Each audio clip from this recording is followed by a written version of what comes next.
لاعبين من فريق بيبي سبورت نتعرف بيهم. نتعرف بيك يا كابتن. انا احمد دسوقي. انا احمد دسوقي. 2015.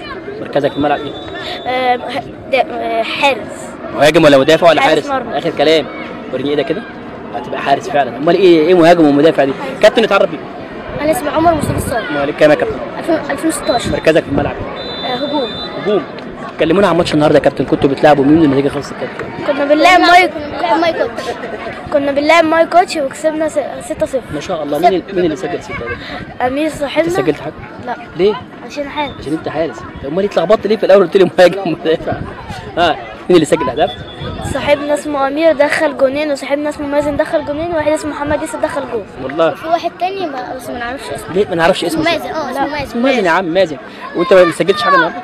ايه لا، كنت انا بقى ارضيات بس. انت بس بتلعب العرضيات وهم يسجلوا ارزاق بقى يا عم. ارزاق.